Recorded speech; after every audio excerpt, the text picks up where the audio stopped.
So I guess I'll tell you guys a little bit about myself. I like my coffee like I like my women. I don't like coffee. And I know that's not a big surprise. A lot of you guys knew that, a lot of gay people are coming up here tonight. And I know I don't exactly fill out the stereotype in some ways, but I don't fill out a lot of stereotypes. Like, I'm Jewish, but I'm broke as hell. Okay, the last yarmulke I owned was cut from a cardboard box. All right, the last guy I dated was black and his penis was only medium, so clearly he led me on.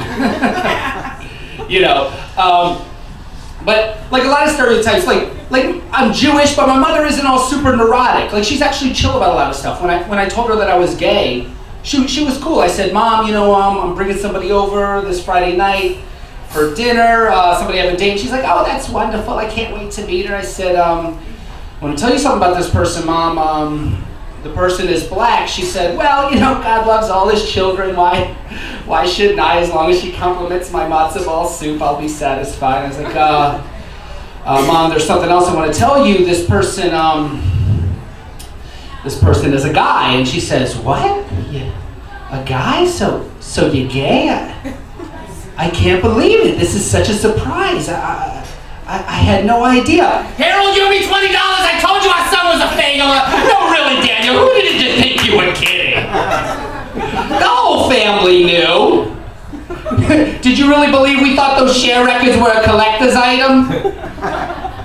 That's the stereotype. We all like Cher and Actually, she's good.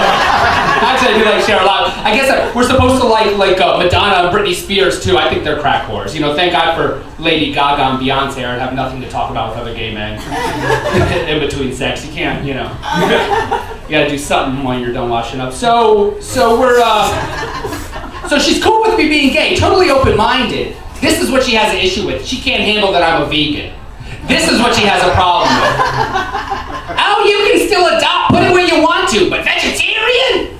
What, for health reasons? Your great-grandma Fanny lived to 102 and never passed up a Friday night if brisket was involved. Like a vault, you're gonna waste away. By the way, this is not my cheat sheet. I didn't write jokes on here. This is just motivational. You can do it, your father was wrong, you can do it.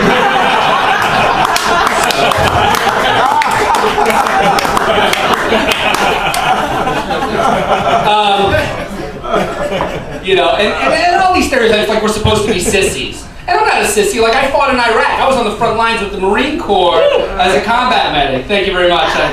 I love getting credit for holding down a third world country and shitting on their culture for no reason. But there's nothing like it. So no, I'm just kidding. I was proud of what I did. I served in Iraq, and being in the military and trying, and being gay is difficult because you have to hide your sexuality in the military.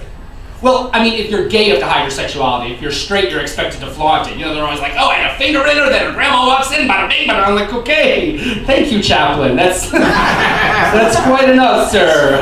What a lovely sermon. We have to go destroy the innocent. So being gay in the military, I'm hanging out with the guys and we go out to all these bars and we're getting so much attention from women because, we're military guys, we're college-age boys, we actually have paychecks and free STD care.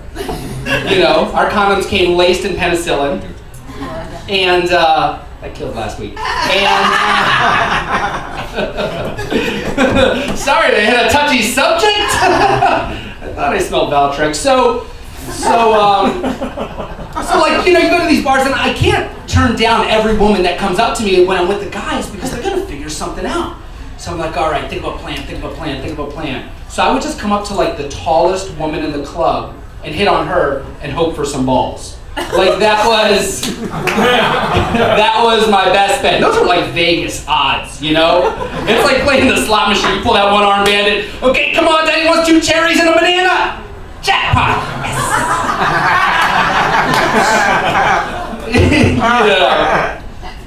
But no stereotypes are true. Like being in Hollywood, I saw a nerdy pimp. Pimps are supposed to be the coolest people in the world. And I don't believe in stereotypes. I saw a nerdy pimp. This dude had on platform shoes, but they were corrective. You know what I mean? His fur coat was made by members only. I was like, what kind of pimp are you? Like, of course he's rocking velvet, but it was his pocket protector.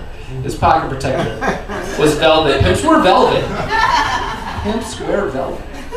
And I'm talking to him, he's like, I need to find the location of my female dogs. I said, I don't know where your bitches are at, man.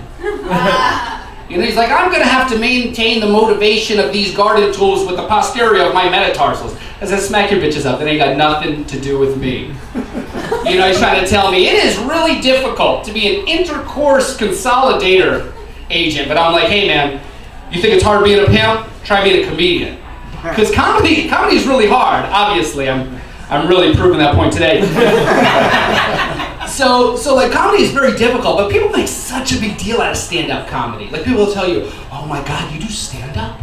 That is the hardest thing in the world. I could never do stand-up comedy. And I'm thinking, yeah, I guess stand-up comedy is the hardest thing in the world. Because I remember when I was fighting in Iraq wearing a gas mask, sitting in a sand bunker while Scud missiles dropped all around me in 135-degree weather. The only thing I was thinking of, thank God I'm not on an air-conditioned stage. Oh, could you imagine? I remember I took my medical skills from the military and I worked in a children's hospital in the emergency department. And a little baby would come in and they would be depending on me to start the IV because I could stay calm. I mean, for a Jewish person, this is calm. And I could stay calm and they're all the nurses or doctors are waiting and the only thing going through my mind is, at least I'm not telling jokes. Because that's where the heroes are at. I actually got jumped. Don't. It's not a sad thing. I'm here, but I got jumped by 9 frat boys last September. Honest to God, truth. And while I lay there on the concrete, wavering in and out of consciousness as they took turns kicking me in the face at 1 o'clock in the morning in front of this Chinese restaurant. Oh, let's keep smiling. I'm fine. I was doing good up until the 4th one. I was knocking them out, college kids. And the only way I was able to stay calm is remembering, hey, thank God I'm not pointing out ironic observations that I've made in my day-to-day life with strangers. Whoa!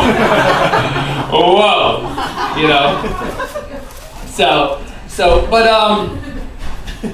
I don't know, and we come up here and we tell jokes, and I try to stay relatively clean, but I just want, I like to talk about what other comics talk about, because that's funny to me, how they talk about it. Not stealing their jokes, I'm not gonna, talk about my dysmorphic body disorder, because I'm freaking hot!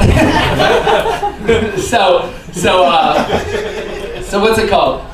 So what's the thing? You always hear comics talking about old balls. It was old man balls, or that's the stereotype. Every old guy has old, saggy.